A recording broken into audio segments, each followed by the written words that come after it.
है कि सैकड़ों साल पहले वो भी, अरे भाई सैकड़ों साल पहले यहाँ कौन था, सवाल इसका सबसे बड़ा है।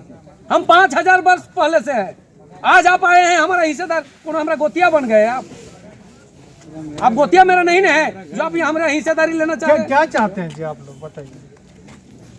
देखिए, जब आत्मा में ठेस लगता है तो एक उलगुलान होता है। आज जो है बीजारोपण हो चुका है, आने वाला दिन में निश्चित रूप से जो हमारा जो आराध्य देव है मारंग गुरु, हजारों वर्ष से जिस प्रकार थे उसके साथ पहले तो आप लोगों ने छेड़छाड़ किया, जैनियों ने, हमने बर्दाश्त कर लिया। लेकिन वर्तमान में जो सरकार है, जो हमारी अपनी सरकार है, जिनसे हमें काफ़ी उम्मीदें थी और हम नारा भी देते थे अब राजा वो अधिशम, लेकिन बड़ा दुर्भाग्य वो गद्दार निकल गए। जब पत्र केंद्र सरकार को लिखते उन्होंने जिक्र तक नहीं किया। आप मेरे चैनल में सीधे सीधे मैसेज दीजिए ना, क्या बोलना चाह रहे हैं मुख्यमंत्री जी से? मुख्यमंत्री जी को बोलना चाहते हैं, जहाँ आदिवासी जो संथालियों, खासकर संथाली जो हैं, आराध्य देव के रूप में पूजते आए हैं मारंग गुरु को, वो बरकरार रहे। उसके अलावे हम किसी से हिस्सेदारी या बैठक नहीं चाहते।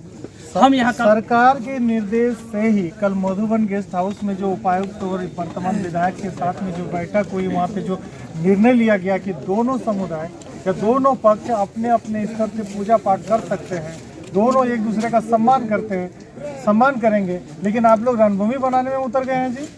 बिल्कुल नहीं, हम लोग रणभूमि नहीं बनाना चाहते। रणभूमि तो उन लोग बनाने का काम किए हैं, खासकर सरकार और सरकार के दलाल और जैन मुनियों के दलाल। आप बैठक बुलाते हैं जी, किसका बैठक बुलाए हैं? विधायक कौन होता है बैठक कराने वाला? या मेरा मांझी मोड़े व्यवस्था खत्म हो गया क्या? हमारी जो व्यवस्था को तर करने का काम करते हैं। एक तरफ तो पहले आप हमारे धरोहर है उसको नष्ट करने का काम किए, अब हमारी सामाजिक व्यवस्था को खत्म करने का प्रयास कर रहे हैं। बैठक क्यों होगा रेस्ट हाउस में? इसी जगह मांझी थान में हमारा बैठक होता है। ग्राम देवता हमारे यहाँ ये मांझी थान है, दिसो मांझी थान में बैठक होना चाहिए। रेस्ट हाउस में क्यों बैठक हुआ? वनाधिकार कानून के तहत हमारा ग्राम सभा है, ग्राम सभा क्यों नहीं हुआ? हेमंत सोरेन के दलाल जो विधायक, उनको भी मैं पूछना चाहता हूँ। जो डीसी हैं, आदिवासी होने कहने से नहीं होता है। आदिवासियत आप में नहीं है, ना हमारे मुख्यमंत्री में है, ना एसडीएम प्रेमलता मुर्मू जी में है, ना ये डीसी प्रियेश लकड़ा जी में है। ये आदिवासियत इन लोग बेच चुके हैं चंद रुपयों में। आने वाला समय इन गद्दारों का सामाजिक बहिष्कार नहीं, धार्मिक बहिष्कार किया जाएगा। अभी भी वक्त है, सुधर जाइए, नहीं तो हम लोग सुधार देंगे। आप कह रहे हैं एक तरफ, तो फिर वो लोगों की माने अब जैन समाज की तरफ से क्या कहना है? वो लोग क्या करेंगे आपके नजर? अब हम जान रहे हैं, लेकिन इतना मंदिर बना, गेस्ट हाउस बन रहा है, तमाम चीजें बन रही है, उस वक्त आदिवासी कहाँ से हुआ? देखिए, हमारा प्रवृत्ति ही रहा है सभी धर्मों का सम्मान करना, और हमने सम्मान देने का काम किया है। तो निश्चित रूप से हमारा ही देन है जो इन्होंने यहाँ अपना मंदिर बना लिया। तो यदि हम बैठने के लिए जगह देते तो आप पूरा कब्जा करने का प्रयास कर रहे हैं, तो अन्याय हमारे साथ कर रहे हैं। तो ऐसा हम लोग अब बर्दाश्त नहीं करेंगे। आपको अब हमारे अनुरूप चलना होगा। ये ग्राम सभा तय करेगा कि आपको यहाँ रहना है कि नहीं रहना है। ये यहाँ का मांझी मोड़े तय करेगा, हमारा सामाजिक व्यवस्था तय करेगा जी कि आपको आने वाले दिनों में पूजा करने देंगे कि नहीं। मैं कौन होता, मैं कुछ नहीं होता, हमारा व्यवस्था तय करेगा और उस व्यवस्था के तहत आपको चलना है यदि यहाँ पूजा पाठ करना है। नहीं तो आपको जहाँ जाना है जाइए, हम नहीं रहने देंगे। जैन समाज के तरफ से सीधा निर्देश है। अगर हम लोग राजनीति पर उतर जाएंगे तो फिर क्या होगा आगे अंजाम जानते हैं। अब हम समाज की तरफ से आह्वान करते हैं, अब किस प्रकार का राजनीति करना चाहते हैं, आइए शौक से। ये 1855 का जो उलगुलान हुआ था ना, उस समय अंग्रेज थे, जब उनसे हम नहीं डरे। ये तो जैन मुनि किस खेत की मूल्य है जी? ये सरकार किस खेत की मूल्य है जी? जब हमारा समाज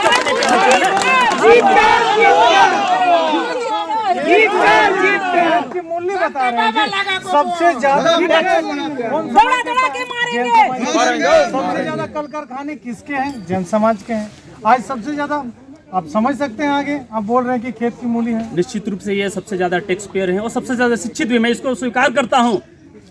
लेकिन प्रकृति को किसने बचाने का काम किया? आदिवासियों ने। हमने कभी ठोक के बोला कि हम आज प्रकृति की बचाए तो आज सांस ले रहे हैं? आपका पैसा किस काम का जी? यदि ये प्रकृति नहीं रहेगा तो आपको ऑक्सीजन मिलेगा, यदि ऑक्सीजन नहीं मिलेगा आप जिंदा रहिएगा, तो फिर कैसे आप टैक्स पेयर कीजिएगा? आप टैक्स पेयर करते मानते हैं, बिजनेस बढ़ाते मानते हैं, लेकिन आप प्रकृति को नष्ट करने का काम कर रहे हैं। निश्चित रूप से एपीसीसी की आरसीसी के मंदिर बनाए तो प्रकृति को नुकसान हो रहा है, इकोसिस्टम को तहस नहस कर रहे हैं जी। तो आप प्रकृति के साथ जुड़िए, यदि रहना है ढंग से रहिए, प्रकृति के साथ रहिए, आदिवासी के साथ रहिए।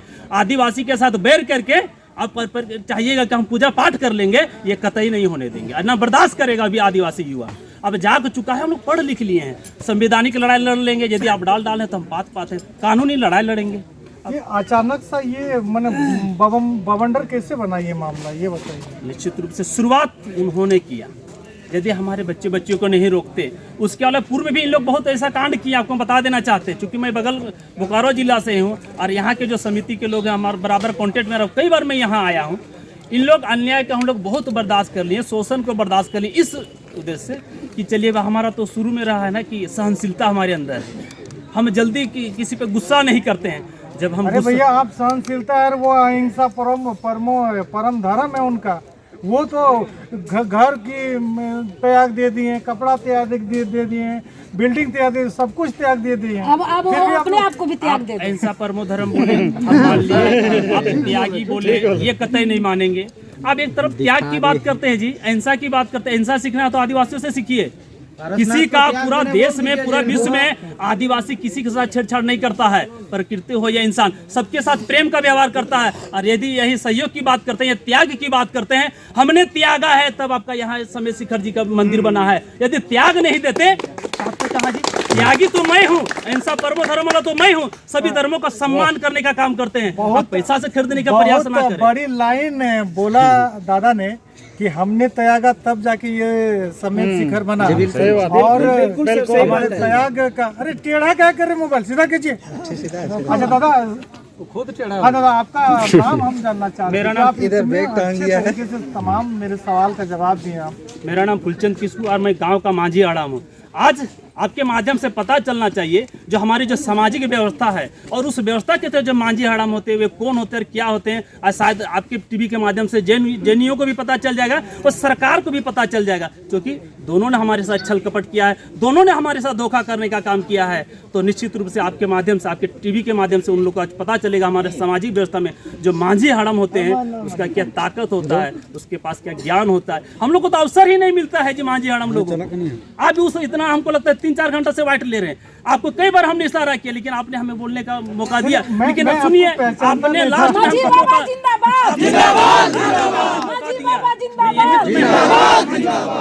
हम लोग हड़बड़ाने वाले नहीं है, मिला तो ठीक है, नहीं तो चूंकि हमारे लिए सभी सम्मान है और सभी मांझी बाबा हम सबका सम्मान करते हैं, सभी जातियों का, सभी धर्मों का हम सम्मान करते हैं, लेकिन हम सामाजिक व्यवस्था के तहत हैं और सामाजिक व्यवस्था के तहत चलने का काम करते हैं। तो चलिए ये बात आप सुने मांझी हड़ाम जी का, और इन्होंने साफ चेतावनी दे दी है। और ये जो जैन समाज है ये कहीं ना कहीं आदिवासियों को कमज़ोर समझने की, जो वो लोग उन्हें सोच रहे हैं कि ये कमज़ोर हैं, पढ़े लिखे नहीं हैं, जंगली हैं, तो ऐसी बात नहीं है। ये लोग हर तरफ से टकराने के लिए तैयार हैं और अपने मारांग बुरु को बचाने के लिए, अपनी जान तक देने के लिए तैयार हैं। मैं AR बोकारवी, ग्रामीण टीवी से, जय झारखंड।